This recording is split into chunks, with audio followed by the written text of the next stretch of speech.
Hello friends, welcome back to our new blog. তো আজ চলে এসেছি বার্থডে স্পেশাল একটা ব্লগ নিয়ে। ছিল দীপান্বিতার বার্থডে, তো সেখানে আমরা কিভাবে মজা করলাম, কি কি খাওয়া দাওয়া হলো, পুরোটাই তোমরা এই ব্লগে দেখতে পারবে। তো চলো আমার সাথে সাথে তোমরাও দেখে নাও যে আমরা কিভাবে মজা করলাম। আজকে হচ্ছে দীপান্বিতার জন্মদিন, যার জন্মদিন সে মোটামুটি রান্না টান্না করে কমপ্লিট, আর আমি চলে এসেছি খেতে। আর এই যে আমার মিঠু দি, হাই বলে দাও, হাই বলে দাও, হাই বলে দাও। ও এই তো হাই বলে দিয়েছে মিঠু দি। তো এখনো অনেক ডেকোরেশন বাকি আছে, তার জন্য গুরু চলে এসছে। আর কি কি রান্না হচ্ছে সেটা তোমাদেরকে একটু দেখাই। এখন মাটন রান্না হচ্ছে, আর কি কি হয়ে গেছে একটু দেখাই। এটা কি? দই কাতলা। আচ্ছা, এই একটা প্রিপারেশন রেডি আমাদের। এটা আছে পাবদা। ও অনেক কিছু সুন্দর সঙ্গে হবে বেগুনি, আর এখানে ডাল।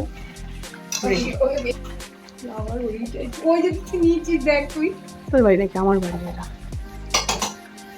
আন্টি তুমি বলো তো আমার চ্যানেলে যাতে বেশি বেশি ভিউ আসে। তোর বাড়ির লোকজনকে দেখবে।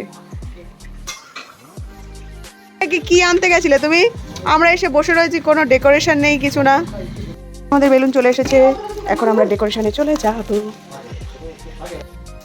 এখানে আমরা এখন বেলুন ফোলাচ্ছি। আর এটা দেখো, এটা দেখা বনু, তোকে দেখাচ্ছি না। কালার গুলো জাস্ট ওয়াও।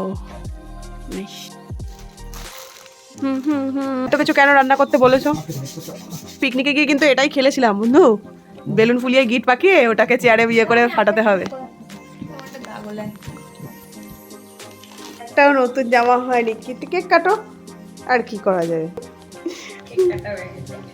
তো এই যে আমাদের ডেকোরেশন কমপ্লিট মোটামুটি, বেশি কিছু হেবি সুন্দর হয়েছে কিন্তু রে। হ্যাঁ এই যে বড় বুকে দেখতেই পাচ্ছ ডেকোরেশনটা প্রায় কমপ্লিট হয়ে এসেছে। আর কেমন লেগেছে? খুব বেশি কিছু নয়, তবে এটাই আমাদের বেশ ভালো লাগলো। তো তোমাদের কেমন লাগলো অবশ্যই কিন্তু একটা কমেন্টে জানিও। তো সব কাজ কমপ্লিট করে ম্যাডাম মোটামুটি নিজেকে একদম সাজিয়ে গুছিয়ে নিয়ে রেডি, আর বসে পড়বেন। এখনই একটু আশীর্বাদ করবে বড়রা, আর তার সাথে সাথে কেক কাটিংও আছে। তো ওভারঅল দেখতে কেমন লাগছে সেটাও কমেন্ট করে দিও। সুন্দর সেজেছো তুমি। হ্যালো বার্থডে গার্ল, আজকে তোমার বার্থডে। পিছে পিছে দে, সাইড করতে হবে না। দাদা এই ম্যাডামের রাগ হয়ে যায়, আমাদের একটু রাগ নেই ম্যাডাম। দেখ বল লাইটটা কত সুন্দর আসছে না? তুই যখন দেখবি তখন দেখিস। তোমরা আগে কম বেশি আমার ফ্যামিলির সবাইকে কিন্তু দেখেছো, আর আজ তোমাদেরকে পরিচয় করাবো দীপান্বিতার ফ্যামিলির সাথে। তো এখানে এই ওর বার্থডে সেলিব্রেশনটাও শ্বশুর বাড়িতেই হচ্ছিল। আর এখানে যিনি আশীর্বাদ করছেন ওটা ছিল দীপান্বিতার শাশুড়ি মা, তারপরে শ্বশুর মশাই, আর বাড়িতে বড়রা যারাই আছে সবাই মিলেই ওকে আশীর্বাদ করবে। তো তাদেরকে তোমরা এই ব্লগে পুরোটাই দেখতে পাচ্ছ, তার সাথে সাথে আমি আর বনু তো আছি। তো এখানে যে তোমরা কেকটা দেখতে পাচ্ছ, এবার একটু তাকে নিয়ে বলি। কেকটা একটা ফার্স্ট টাইম আমি মিয়ামোর থেকে নিলাম, আগে কখনো এই কেকটা ট্রাই করা হয়নি। কেকটা দেখে তো বেশ ভালোই লাগছিল, কিউট কিউট তিনটে ডিম ছিল ওর ওপরে, বেশ ব্যাপারটা বেশ ভালো ছিল। আর কিন্তু কেকটা কাটার পর খুব মিষ্টি লেগেছিল আমাদের, এটাই বাস। দেখতে কিন্তু বেশ সুন্দর ছিল।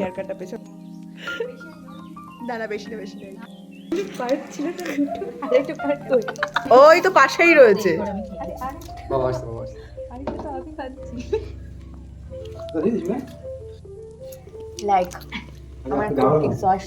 মোটাই না, আমি কলকাতা থেকে এসেছি এক্সক্লুসিভলি এর জন্য। এসে আবার বকা শুনছি। আমি খেতে এসেছি। এই আমিও খেতে এসেছি। তোমার রিলস নিও না প্লিজ। বড় না না বড় আমি অস্ত্র এ তো এ রাম বাবা, এই পুরো হাতটা সোনা, পুরো একটু করে করা দেখা দে দে তোর হাতে ভালো ভালো লাগছে। একটু কিছু ভিডিওতে দিয়ে না দেবে না দেবে না, আমরা জাস্ট দেখবো পুরো। এদিক টাকা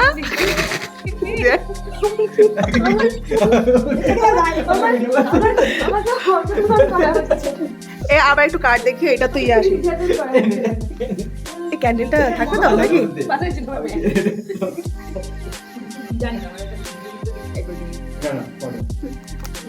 এরপর আমরা চলে এসেছিলাম খাবার টেবিলে, আর এটা ছিল দীপান্বিতার প্লেট। একদম সমস্ত কিছু সাজিয়ে সুন্দর করে মহারানীকে দেওয়া হলো।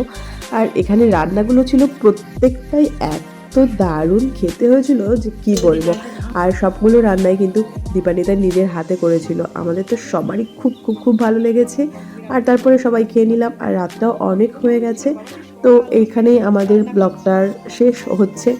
তো যাই হোক, তোমাদের এই ব্লগটা কেমন লাগলো অবশ্যই কমেন্টে জানিও, আর ভালো লাগলে অবশ্যই অবশ্যই অবশ্যই অবশ্যই লাইক করে দিও। আর যারা এখনও আমার চ্যানেলটাকে সাবস্ক্রাইব করনি প্লিজ সাবস্ক্রাইব করে দিও। আর নিজেদের কাছের মানুষদের, প্রিয়জনদের বার্থডে তোমরাও এভাবে সেলিব্রেট করো, সকলে মিলে মজা করো, আনন্দে থাকো, সুস্থ থাকো। টাটা।